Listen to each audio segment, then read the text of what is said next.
Thanks for joining us for CBN's On the Home Front, where we focus on news for and about military men, women, and their families. I'm Mark Martin. In this special edition, we have a Know Your Military program featuring retired Navy SEAL Remy Adeleke. His story begins on another continent as a member of a royal family. Watch as he tells how he ended up coming to America and how his life changed. I would say, the road that I've been on has been completely unexpected.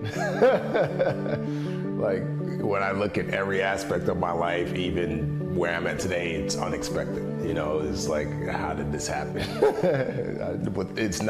Wasn't my plan, Remy Adeleke was born in Nigeria into a very wealthy family. His father was a well-known businessman and engineer, and his mother was an American from New York City who met him on one of his many business trips. My family had everything. We had cars and nannies and drivers, and my dad, he engineered one of the first man-made islands in the world. So here I am, this kid whose dad created an island. That was what my life was like. My mom, she didn't want for anything. We traveled the world, and it was a good life early on. Remy's family wasn't just wealthy. His father was also a chief in the Yoruba tribe, which made him Nigerian royalty. So not only was I born into literal wealth and prestige, but we also had the figurative title of royalty and riches and all that sort of thing. I haven't really followed the tradition so much so, but technically, I'm a prince. The family's wealth and status also made them a target for those jealous of what they had. The Nigerian government at the time was notoriously corrupt and decided to strip Remy's father of all his assets, his home, his wealth, even his family's private island. His father attempted to fight the government in court, but died weeks later. So we went from rich to poor in that moment. And my mother was just like, there's no way I'm raising my kids here in Nigeria. And so that's when she permanently relocated my brother and I to the United States, specifically to Bronx, New York. I tell people all the time, my mom, she did a great job of masking the reality of what had happened. Best analogy I could use is it was as though my mother created this movie set, and on the movie set everything seemed okay, right? But when you walk off the set, it was chaos. There were times when my mother would give my brother and I a bar of Ivory soap and say, you know what, I don't have money to do laundry. You guys wash your underwears and socks in the sink. There were times when my mom didn't have enough food to feed herself. She had just enough food to split between my brother and I. She would go hungry throughout the night. And I remember going with my mom to her rent office and then watching her plead for extra time to pay the rent because she couldn't afford it. So it was a struggle. It was really, really hard. Even at 8 years old, Remy said he'd never thought he'd escape poverty. Feeling trapped in his new life, he turned to crime. At first, as a way to steal things he wished he could afford, but soon branching into serious crime, settling into selling pagers and throwaway phones to drug dealers. Then one day, everything came crashing down. Yeah, I sold a drug dealer a bunch of phones and pagers that were supposed to last for a certain amount of time and only lasted for a fraction of that time, and that was because the people I was kind of working through, the company I was working through, caught on to my scam. And they started cutting the activation time, so the bill would cut off. So I sold this drug dealer, had to be about 30 phones. And he came to my house and threatened my life. And that was a huge wake-up call for me, because at that point, my mom was in the apartment, she was asleep. And that's when I just looked at myself after he threatened my life, because I knew his personality. I knew he would kill me if I didn't give him his money. And I said, I'm gonna give him his money back, and I got him his money back in a day. And then I decided I'm getting out of this game because it's not worth my life or my mother's life. So that's why I decided I'm done with all the illegal stuff. No more drug dealing, no more cell phone stuff. I don't know what I'm gonna do with my life, but I'm not gonna do this anymore. Coming up, Remy picks up his story with how he left behind what could have been a life of crime and pursued a life of valor. Stay with us for more of On the Home Front. Daddy? Yeah, buddy. How many nickels are in a dollar? There are 20 nickels in a dollar. How do birds fly? Does milk really make my bones stronger? Yeah. Daddy, when we die, will we go to heaven? Do you have the answer to life's biggest question? Call the 700 Club. We'll help you find answers to the important questions life brings your way. Watch breaking news, in-depth exclusive stories and programs from health to entertainment you won't find anywhere else. The CBN News Channel, a perspective you can trust. Enjoy credible news reporting from around the world. Discover inspiring programs and stories of hope, all in one place from a Christian perspective. The CBN News Channel, a perspective you can trust. To watch the CBN News Channel, download the app or visit cbnnewschannel.com.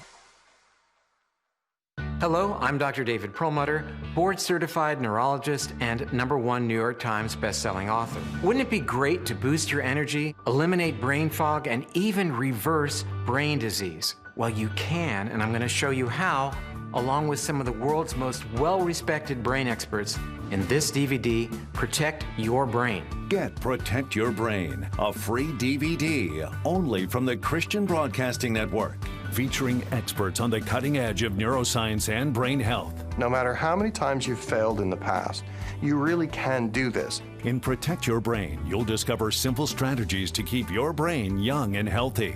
Improve your memory. Discover the gut-brain connection. In Protect Your Brain, get your free copy at cbn.com or call 1-800-700-7000. If you want to improve the quality of your life, get the DVD Protect Your Brain and get it today.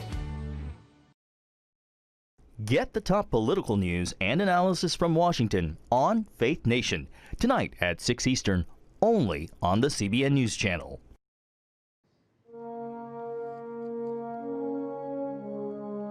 CBN honors the men and women in our military with an initiative called Helping the Home Front. It partners with your local church to provide help in times of need.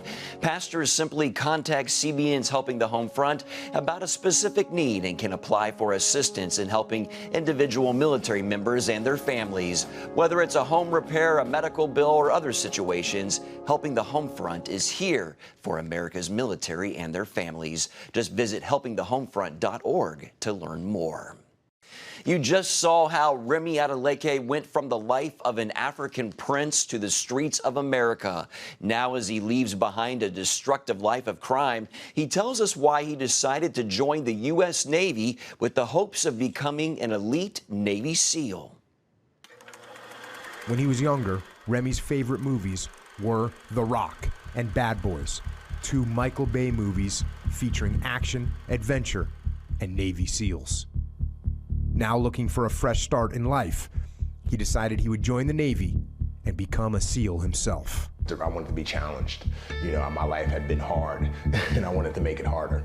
However, due to his criminal history, joining the Navy would be a bigger challenge than he thought. I had 2 warrants out for my arrest, which I didn't know I had. There was a Navy recruiter named Tiana Reyes. When I went to her office, she ran my background, found that I had 2 warrants. I had a warrant in New Jersey, I had a warrant in New York. And I got up and got ready to run out of the recruiting office. And she said, "Where are you going?" "I'm getting out of here. I'm not trying to go to jail today." And she said, "Come back tomorrow in a suit." I said, "I don't have a suit." She said, "Come back in a collar shirt and some nice pants." And I did. And she took me to both judges, the judge in Jersey, the judge in New York. And she was in her dress uniform and she advocated on my behalf. She said 9/11 just took place. This guy's trying to join the Navy after an act of war. Can we expunge his record so that he could join the military? And both judges unanimously expunged my record. That's how I got in the Navy. And, her decision to do what she did for me really motivated me to stay out of trouble in the Navy and work hard and achieve my dream of becoming a SEAL. Remy's challenges weren't over yet. Despite being eligible to join the Navy, he couldn't swim and scored too low on the physical and mental aptitude tests to qualify for SEAL training. Remy enlisted as a corpsman and was assigned to the Naval Hospital at Camp Pendleton as his first duty station. Immediately after checking into his command, he began training for basic underwater demolition SEAL training, known as BUDS. After only a year at his command, he qualified for SEAL training had checked in for buds. He made it through the notoriously difficult phase of training known as Hell Week, but was held back in training due to being a weak swimmer. Now, from a mental toughness standpoint, I was all there. You know, the issue with me at that point was more pride. It was more, I made it through Africa, I made it through the Bronx. There's not many African Americans in SEAL training as it is.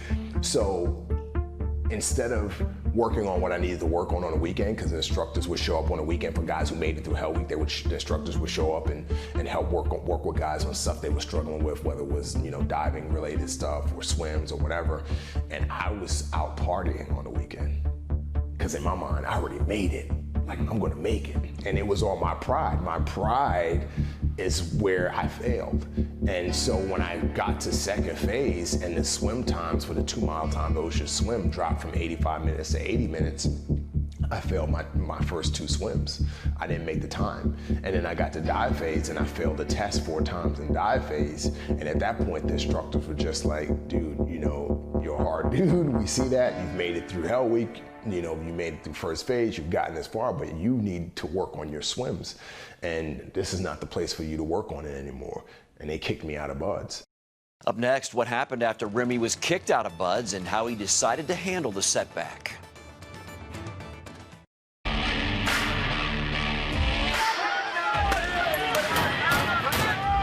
have sex before you marry is a bad idea. Don't tell me there's no such thing as gun violence. That just depends on your definition of when life begins.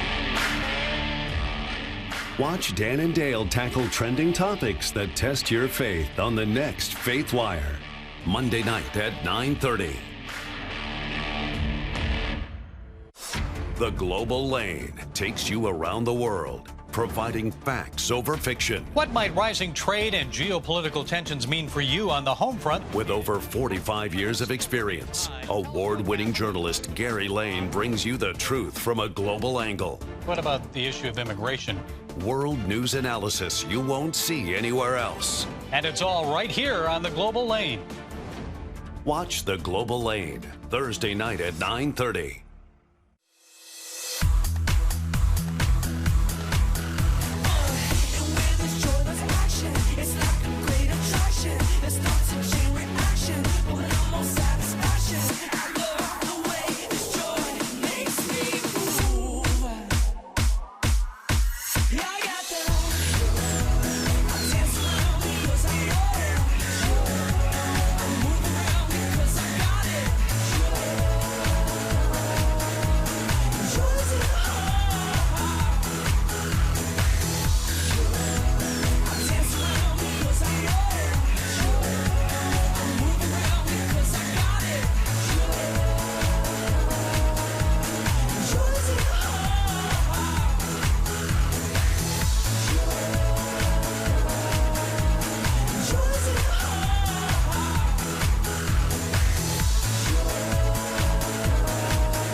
Check out the CBN News Daily Rundown podcast each weekday with me, Caitlin Burke. Click on the show tab at cbnnews.com where you can listen and subscribe. It's said that a setback can be a setup for a comeback. Remy Adeleke says getting kicked out of buds that first try ended up being a good thing for him. He's back with what happened next. Having been kicked out of buds, Remy returned to life as a corpsman, this time assigned to a Marine infantry unit. Instead of feeling defeated, however, he saw his failure as a lesson and was determined to return to training. Because I had the mental toughness piece already nailed down, I needed to get humility, and I also needed to grow as a man. You know, I also needed to learn from my failures, and then also learn that a failure is only a failure if you don't learn from it, but if you learn from it, it's a lesson. I needed to get that lesson, you know, out of getting kicked out of SEAL training. And I'm so grateful for it because I apply that lesson today as a husband, as a father, as a businessman. You know, I run a couple different businesses, and I'm applying lessons from getting kicked out of SEAL training the first time to now, you know? So yeah. After a year and a half with the Marines, Remy returned to Buds, starting all over again from day one. This time, with the lessons he learned, he graduated and earned his SEAL Trident. There were two feelings. There was one of, I was grateful. Like at that point, it was just like, I was humble and I was grateful. Because I was just like, man, it wasn't like, yeah, I made it, look at me. You know, me getting kicked out of Buds the first time, you know, dealt with that part of it, right? At this point, it's like, I'm grateful. I'm grateful to be here. That was one feeling I had. The next feeling I had was, I'm ready to get to work. Like making it through Buds is nothing, right? You know, every SEAL has made it through Buds. Like, it's actually getting to a platoon and doing the work, you know? And so for me, you know, I was just eager. I was just like a caged pit bull, you know, who had been in a cage for like 10 years and not fed, and I'm ready to get out and eat something, right? Like I was just ready to get to work and do the job of a SEAL and not just walk around with a trident on my chest. So that was the feeling that I had. Remy acted as his platoon's medic, utilizing his background as a corpsman as well as doing intelligence gathering. I had a great time in SEAL teams, you know, and but the best part about it for me was the guys, you know, working with the best guys on the planet, you know, legends, and, you know, just rolling with them out the door and just being a part of a unit that personifies excellence, you know, and everybody's challenging everybody to be the best and to do the best, you know. I don't think I'll ever have that experience anywhere outside of the SEAL teams, you know, so yeah. During his time in the teams, having completed 3 deployments, Remy discovered being a SEAL also helped him confront past childhood trauma he experienced as a victim of bullying growing up in the Bronx. I saw a lot of bullying. You know, I was bullied, you know, I was jumped, I was beat up, and, you know, and I saw people get picked on. There were times where I would see one person get beat up by 6 people, you know, walking back from school. And I always despised that. And that's why, you know, I never got involved in the gangs, because to me, all gang members were cowards. You know what I mean? Like, it needs to be 7 of you to beat on one person. That's not manly, that's not hard, you're a coward. And so I hated bullies. And so another reason why I wanted to be a SEAL is because I wanted to go after bullies. I wanted to go after those people who picked on the weak, who picked on those who can't protect themselves. I wanted to be the one who could knock on their door and just be like, hey, you're talking all that junk on the camera, you're picking on all of these people, you're killing these people, do it to me. Like, here I am, what you got to say now? And so I love that aspect of the job. And it fulfilled me because, you know, here I was, you know, having come from this environment where I saw a lot of people picked on and jumped, and now being able to take that and be the person standing in the gap, that meant a lot to me. In 2016, now married and a father of 2 young boys, Remy decided it was time to leave the Navy and the demanding life of being a SEAL behind to focus on being a father, something he missed due to his own father passing away when he was young. He enrolled in college using his GI Bill, but didn't know what he wanted to do with his life after school. Then he got a phone call that changed everything. Don't go anywhere. We'll be back after the break with the conclusion of Remy's story that includes how he became an actor and when he gave his life to Christ. When I came to Regent University, it's like the world opened up. I felt like I needed to advance my career and go back to school. Regent was a perfect fit for me. The Regent professors are world class. You are equipped. The focus of the faculty is on each individual student, whether it's online or in person. You become a part of Regent's family. You carry with you not just the content and the knowledge, but the confidence to understand that we can be significant in the world. Regent University. Follow your path.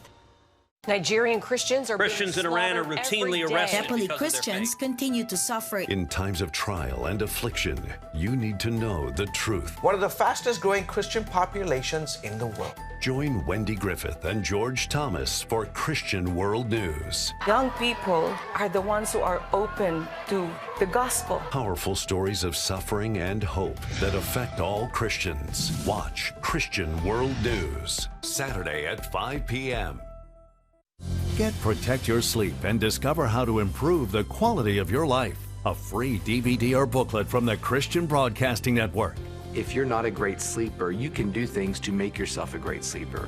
If you're already a pretty good sleeper, you can enhance your sleep and be even better. 5 leading experts help remove the obstacles between you and restorative sleep. When you don't get a restful night's sleep, you wake up with an accumulation of stress. Call 1-800-700-7000 or go to CBN.com to get your free DVD or booklet today. Everything you do better with a good night's sleep. You'll discover how food affects your sleep, how to put insomnia to rest, explore effective remedies for sleep apnea, and much more in Protect Your Sleep. Wake up to your best life and get Protect Your Sleep today. Call 1-800-700-7000 or go to CBN.com to get your free DVD or booklet. Young people, millennials, are flocking to church. It's not an exaggeration to say that we love to meet them and that we love to know their stories.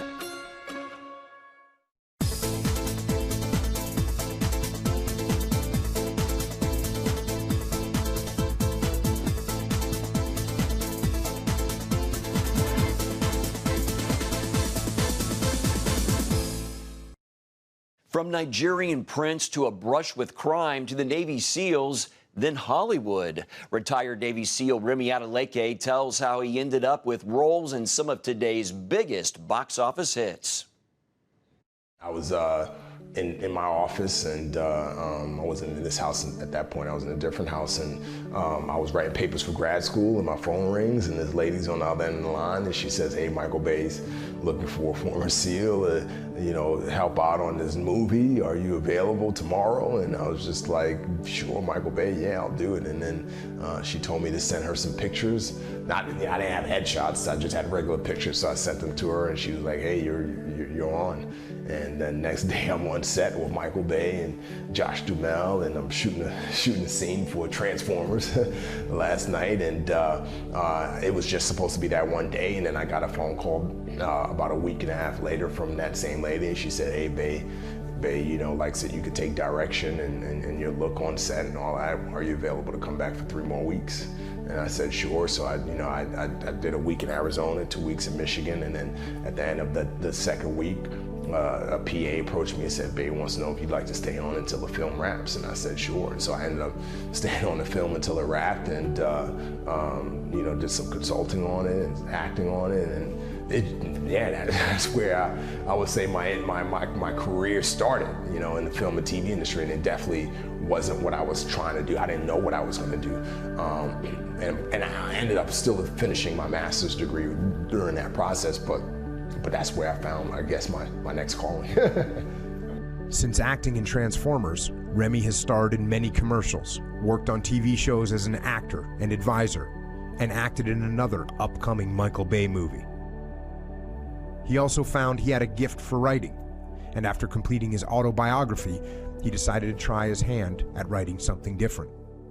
After that, I was just like, man, I love writing. I just love storytelling, and not just from the acting side, but being able to be at the inception of the story, and that's writing. And so I was just like, you know what, I can write another book, or I could write a film. So I wrote a film. So I wrote my first film, which was a spy thriller, and that got a lot of buzz. And then I wrote another film, a historical black film, which we're shopping right now. It should hopefully get picked up in the next month or so, and that just started building. So now I write films, I consult on films and TV shows and commercials, and I do act, but I would label myself more of a writer than anything at this point. Remy credits much of his success in the entertainment industry to the hard lessons he learned from his time in the Navy. Yeah, serving was huge for me. I mean, it changed my life, and being a part of the Navy, and the SEAL teams as well, is a huge part of my life, and it's something that no one could ever take away from me. You know, having been able to wear the uniform and go overseas and you know, and protect those who couldn't protect themselves, you know, that will always be with me. And though I can't do the job anymore physically because I'm older now and I have so many injuries, but I'm grateful. I'm grateful for the opportunity I had that the Navy gave me. You know, I grew up as a man in the Navy when you really think about it, because I joined when I was, you know, turning 20 years old. And so the majority of my adult life has been the Navy and the military. So the Navy pretty much raised me. Despite his successes, Remy said he hasn't forgotten where he came from and the struggles he faced, and does what he can to give back and try to help other at-risk kids from poor communities like the Bronx. Yeah, you know, I try to at least, at a minimum, once a month, do some type of outreach to inner city youth. Even if it's just once a month, even if it's just spending an hour with a kid who doesn't have a dad, you know, it's our duty to do something, because we're still serving. Even though I don't wear the uniform, I still see it my duty to serve. And you know, I specifically choose inner city youth because that's where I came from, and I understand the struggles that kids in the inner city go through, you know, being in single parent homes, you know, not having a lot financially, maybe not knowing where their next meal is going to come. I could connect and relate to them because I come from that same environment. And so that's why I choose to serve, and I'm probably doing that for the rest of my life, you know, with everything that I have. Throughout what he calls an unexpected life, Remy said the most important lesson he learned was the value of hard work. If you do the work, you will be able to achieve whatever you want to achieve. That's one thing that the Navy taught me. You know, because again, I showed up to the Navy unable to swim, skinny and academically disqualified to be a SEAL. I did the hard work.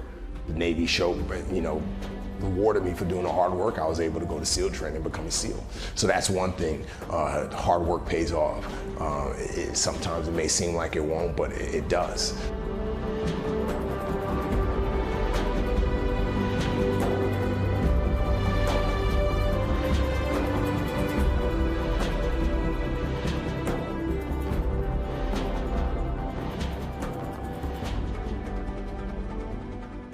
What a story. And listen to this. Remy did become a believer in Christ along his journey. He said it happened when he was in a remote place alone, where he finally gave his life to Jesus. He talked about it on the TBN program Praise.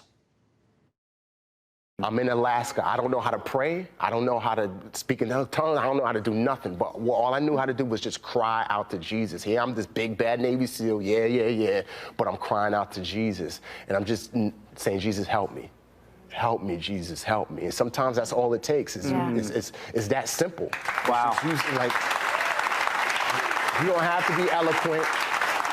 You don't have to be eloquent. You don't have to be wordy. You could just say, Jesus, help me. Yeah. And as I would pray that prayer over time, it was as though God reached into my world, wrapped his arms around me. He showered me with his grace and his love. And I began to feel the presence of God. I began to hear the voice of God. I began to see God move in my life. And I began to realize that that voice that I had been hearing from time to time, those 2 times, was the voice of God. Wow.